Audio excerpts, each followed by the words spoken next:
Welcome to Redtastic. Story 1. I, 27 male, always knew my half-brother, 25 male, was a jerk, even when we were young. Growing up, my half-brother and I had a strained relationship. He was always belittling me, making fun of me, and being rude to me. It seemed like nothing I did was ever good enough for him. I always felt like he was trying to tear me down, to make himself feel better. But after walking in on my half-brother and my ex-girlfriend having sex, things took a turn for the worse. She ended up leaving me for him, and I was devastated. It was like a punch in the gut. I couldn't believe that he would do something like that to me. It was the ultimate betrayal. Cutting off all contact with my half-brother was the only option at the time. I couldn't stand to be around him, knowing what he had done. I didn't want anything to do with him. I thought that was the end of it, but it wasn't.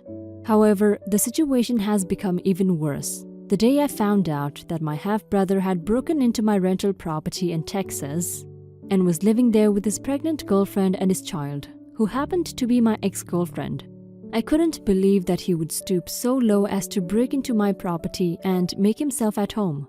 It was a clear violation of my privacy. Not only did they refuse to leave, but they also started throwing parties and letting other people camp in the backyard.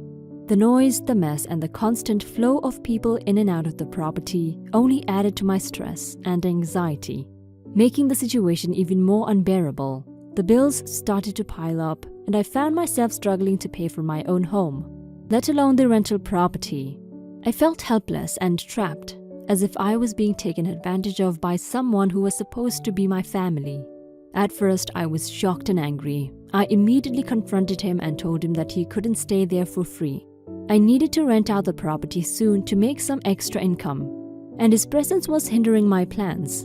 But he was stubborn and refused to leave, claiming that he needed a place to stay and that I should be more understanding of his situation. I tried to reason with him and explained that I couldn't just let him live there for free.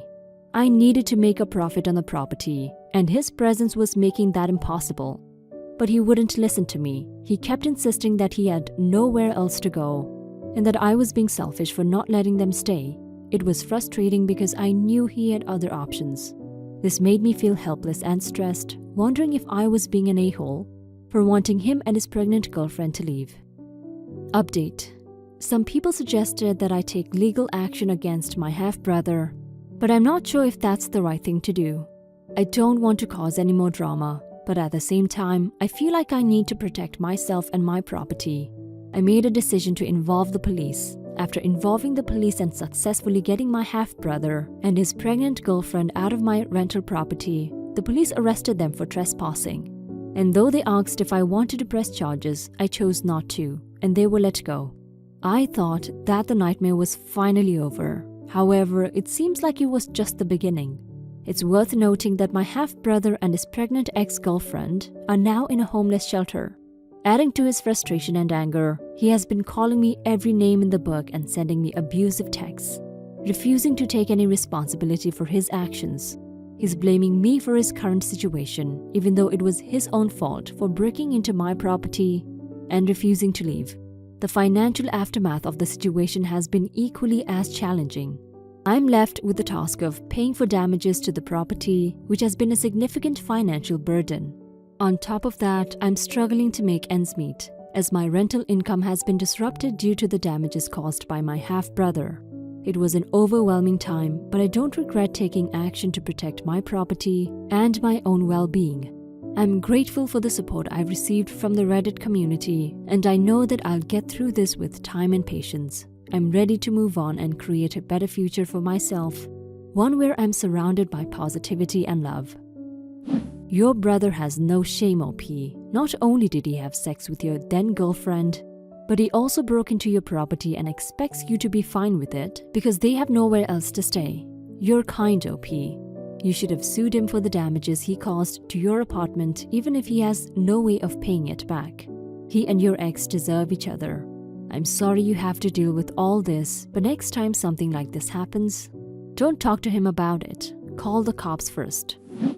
Story 2. My husband's younger sister was born severely physically and mentally disabled.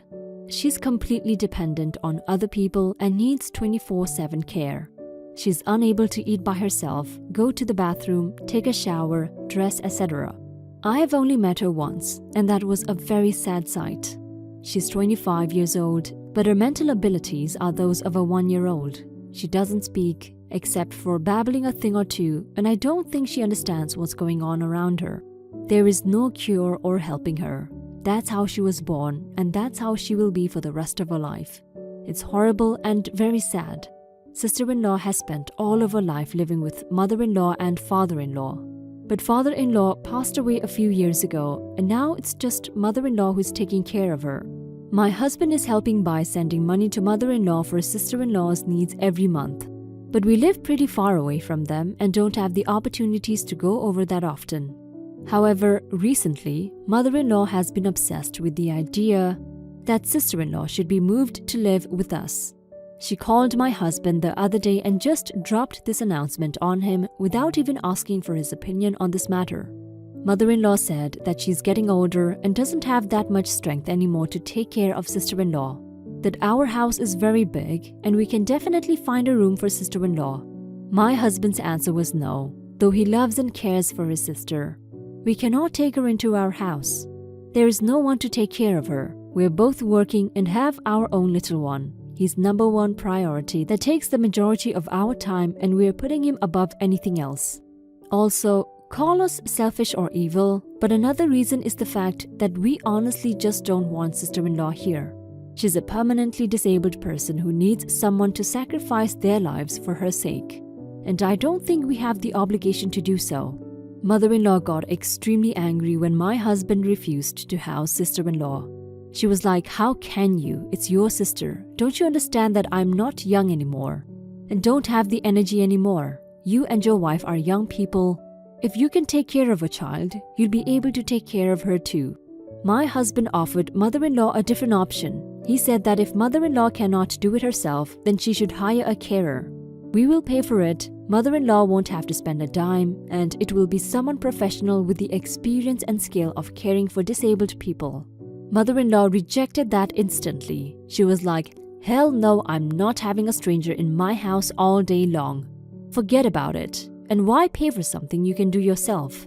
In that case, another option is possible. That is to move sister-in-law to a facility for disabled people where they are being taken care of by assistants, nurses, and other employees. It's something like a nursing home.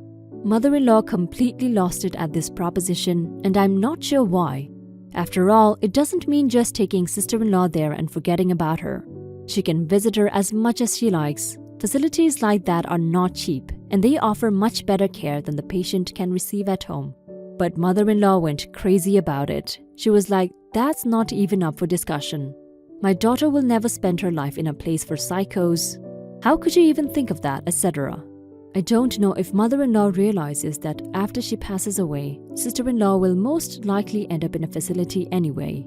Aside from my husband, she has no other relatives. That's the best we can do for her. We will pay for everything so that sister-in-law could have the best care possible, but we will not take her to our house.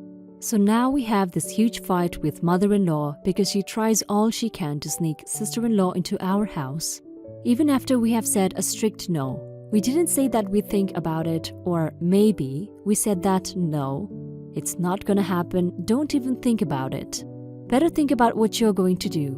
We have given her options to choose from. So far she doesn't agree with any of them, and she has no real reasoning behind that.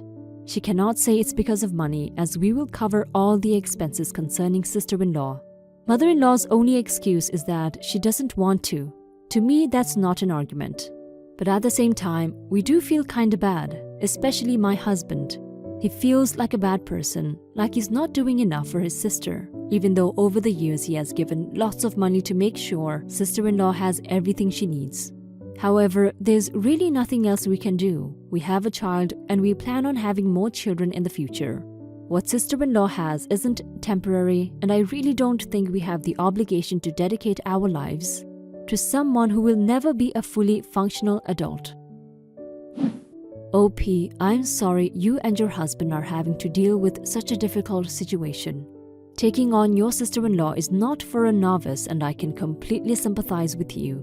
This is your mother-in-law's child, and she is responsible for her care, not pushing her onto other family members. Frankly, I think the options you offered your mother-in-law are extremely generous and reasonable. Your husband has set an expectation and boundaries. While your mother-in-law may not agree, she's got to deal with it. Perhaps if you offer to tour some facilities with her or interview a caregiver with her, she may change her mind. This is a difficult situation. Wishing you guidance, wisdom, and all the best for you and your family. Now for some comments. How did she try to sneak into your house? I have a sister who is mentally handicapped, and if anything were to ever happen to my parents, I would want her to at least try living with me before going to an assisted living home. But I know I wouldn't be able to take care of her if she was physically disabled. I have 3 kids and 2 have cystic fibrosis, so all of my time goes to them already. You shouldn't feel bad. You've offered so much help as you can without actually doing it yourselves. Way more than what's really expected. That's a lot to ask of anyone. I work as a residential support worker for adults with developmental disabilities. I can say as someone who cares for people like your sister-in-law that this is not something I would recommend you take on. Clients like your sister-in-law would be assigned to a house with 3 or 5 highly skilled and caring staff throughout the day, as well as at least 1 staff throughout the night.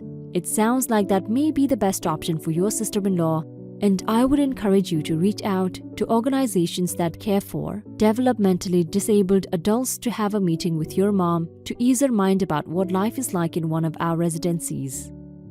First of all, you are right to say no to having sister-in-law live with you. You and husband are not up to taking care of her since you both work full-time and have a little one of your own to raise. And maybe more in the future. Second, even if you took her in, you would have to hire a caregiver in your house for the time you are away at work, which is the same as what you offered mother-in-law. Third, both options you gave mother-in-law were absolutely doable, and what will actually happen to sister-in-law after mother-in-law passes anyway. I think mother-in-law wants you to take sister-in-law in because she resents all the care she's had to give all these years and wants you to suffer as much as she has. Otherwise, she would be happy with the 2 options you gave her. Make sure she doesn't have a key to get in your home and keep all your doors locked, so she can't sneak sister-in-law in. Don't back down and don't feel guilty.